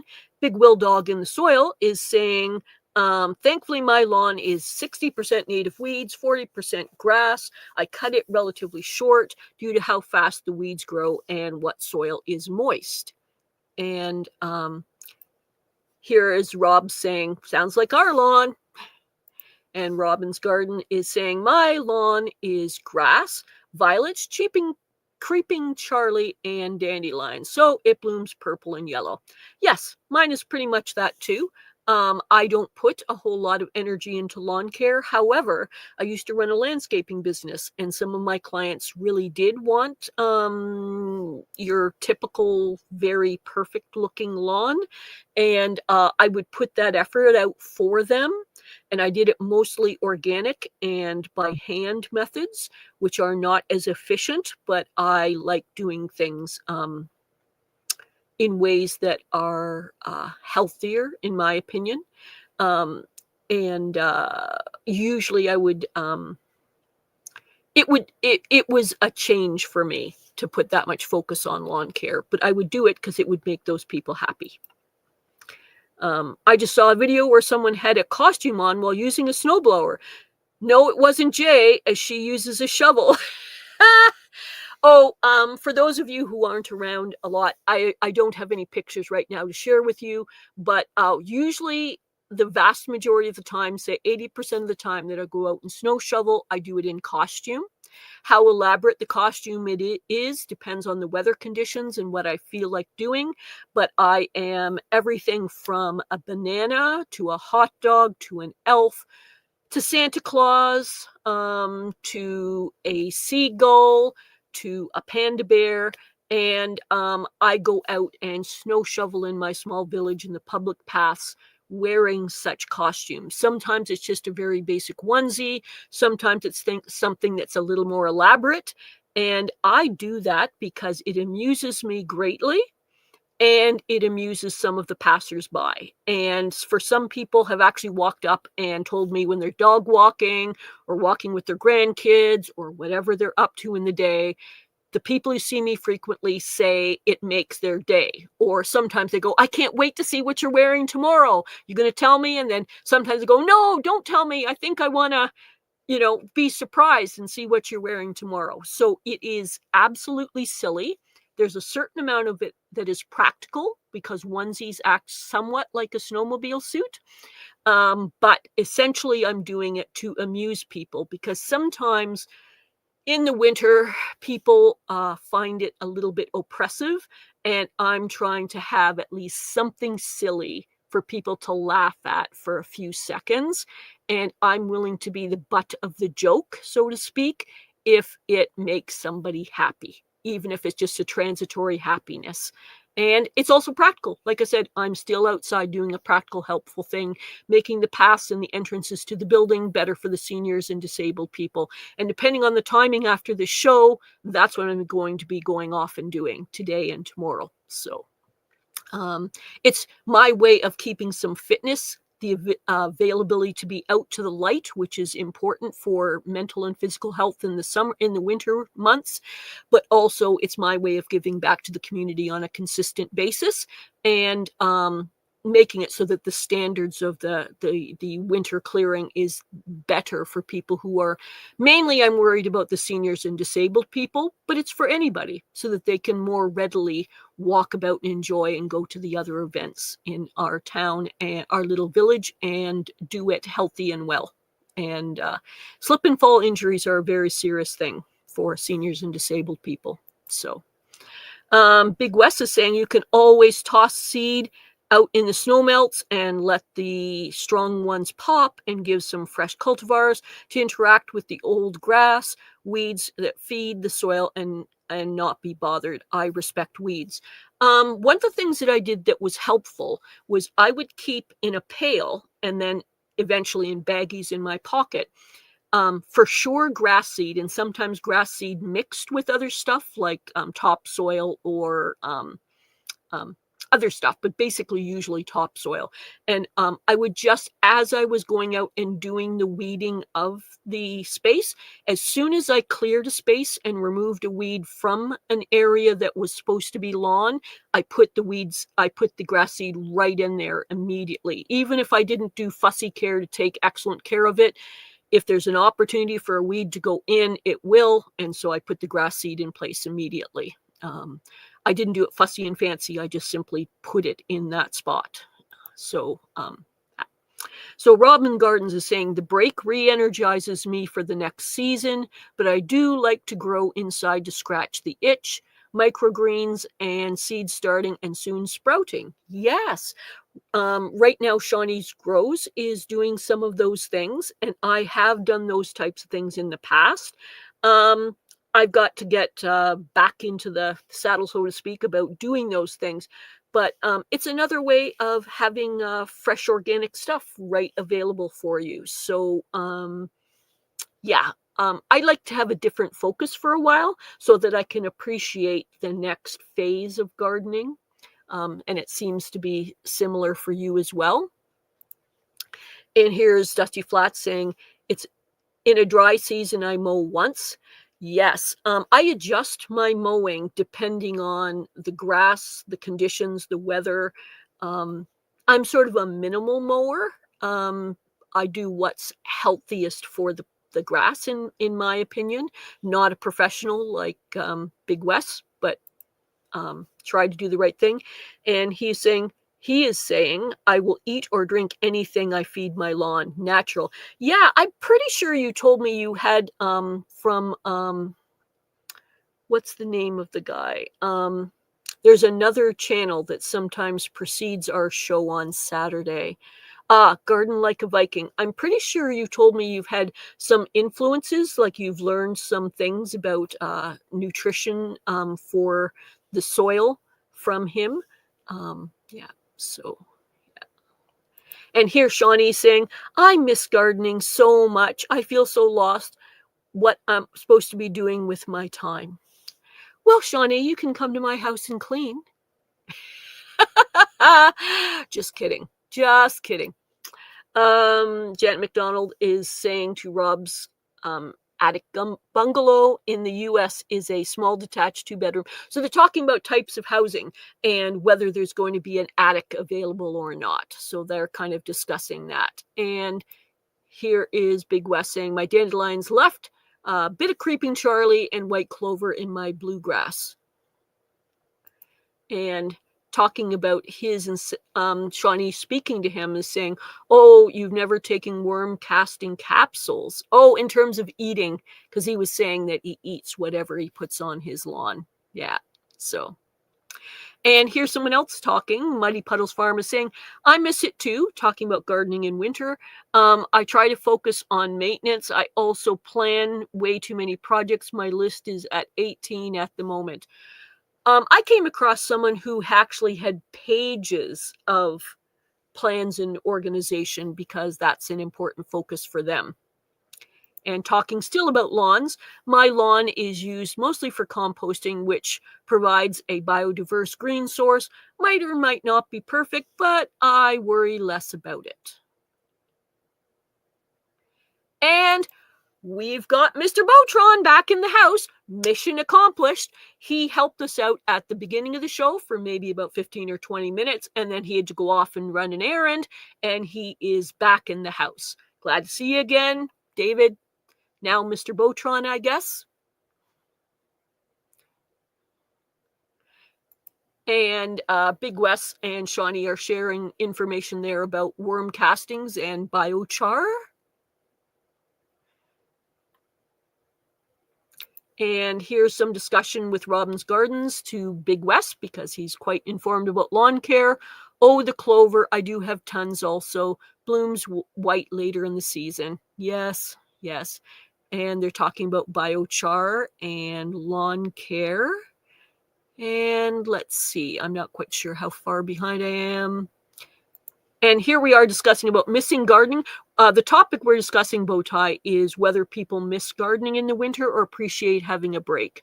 And you weren't around for that part, so that we're just, it's one of several discussions that we're having right now. So he's saying, if you miss gardening, I've got beds to build and weed. All yours. Yeah, there we go. Everybody's heading down to Bowtie's place and helping him out with his gardening. His place is a construction zone right now, just giving people a heads up. And he should be checking in with Mrs. Bowtie before this is a thing. And here we go to Big Wes. He's talking about Korean natural farming, Viking, meaning garden like a Viking, who is Nat Muri. Those were my two main studies. Okay, great. And even though I've moved into the natural area, I've still to give credit to my original lawn care mission teacher, the turf mechanic. So talking about how he got into that. Great. And Robin's Gardens was that said your lawn blooms yellow and purple. Yeah, just talking about the different, what some people might consider to be weeds and having those in our lawns. So some people don't have any trouble with that. Some people like the stereotypical perfect garden. I have a neighbor that's that way. And Robin's talking to Muddy Puddles, so many jobs for the list. The shoulder, she injured her shoulder quite severely. Don't want to overload the hubby. Just thinking today, I will need to get one of those feather-like garden hoses. Yeah, the super light ones. Yeah, that might have to happen. And here is Dusty Flats saying, I remember the farmer who actually drank what he called was safe for the backfield, and he died from brain cancer. Yeah, yep. We want to think about what we're being exposed to and what we're doing to our soil. I'm not strict on this, but I tend to have organic and natural principles where possible, and I tend to do things that don't involve gasoline-powered equipment and stuff like that. I understand why that's necessary for some people in some situations, but I'm actually allergic to petroleum products, so it's a difficulty for me. So it means I have a more challenging way of being able to take care of gardens and lawns and things like that.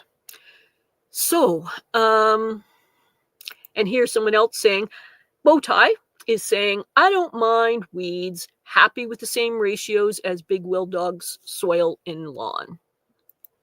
And Robin Gardens, yes, like the natural mix of plants together, looking forward to the most front gardens being food for us. Meantime, foliage is fern-like, sunshades show. We have to, not quite sure what all that's about. Okay, so that's pretty well what I had in mind for today. Generally speaking, what I'm doing is, for those of you who stepped in late, Enoch is on vacation. he takes a break around this time of year for a few weeks every year. And the normal course would be for the show to be entirely shut down. But as the years have gone by, we've tried to do different things to try and still be able to have something for the community so that those who want to step in can do so. So because Enoch is off, the strategy right now is no show, meaning no formal show in the traditional sense in which he books guests and does the full-on show. In the past, we had nothing at all. Then we went to having the chat area open, but untended by us. It was just left there for you to utilize if you wanted. The last couple of years, I started taking care of the chat area, meaning I would be available for casual chatting for whoever showed up.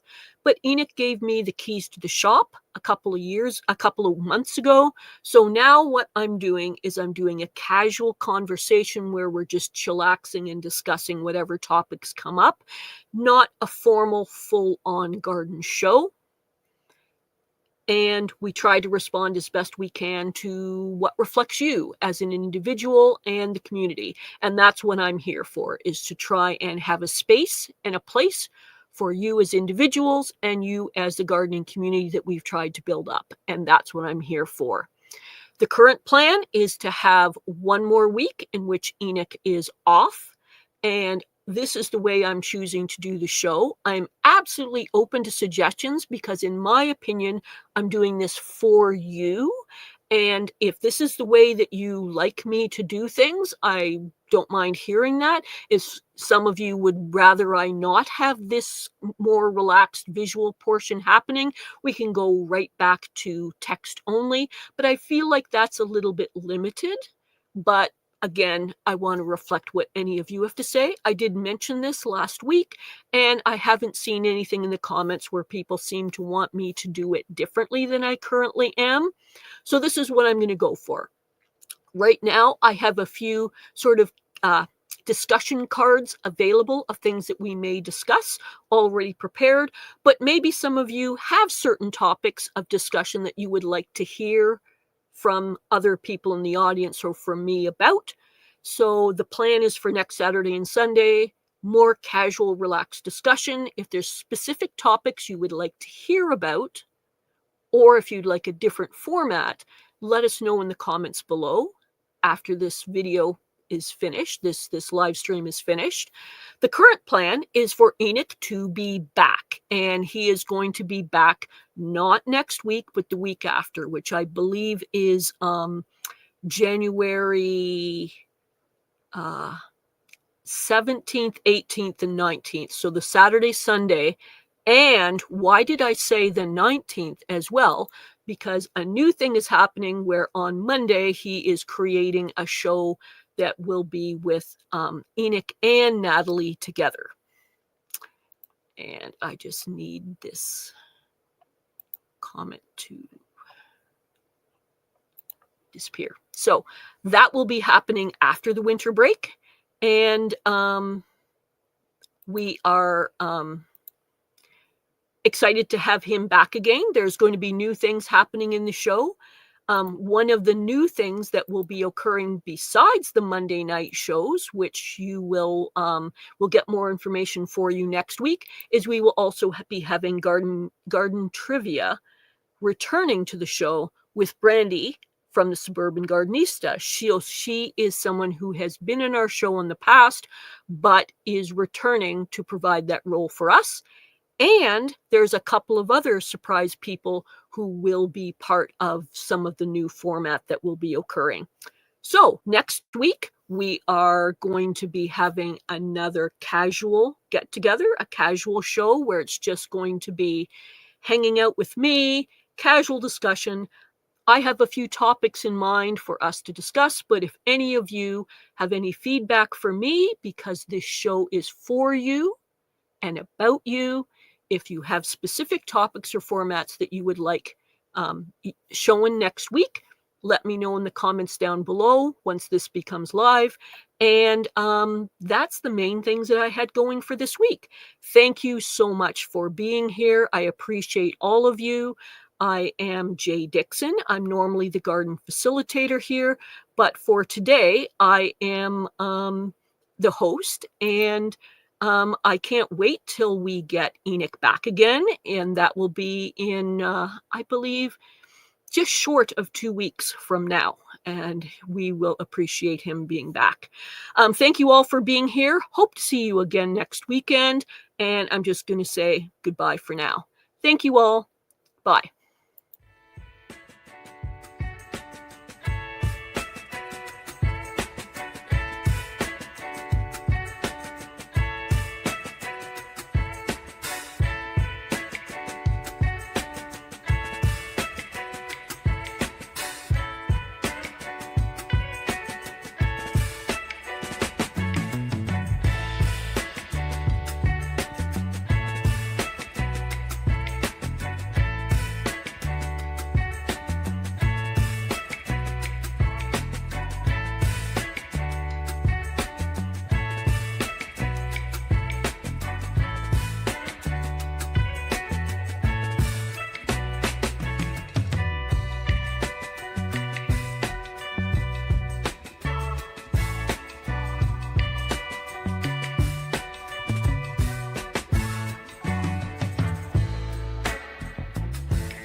Power out.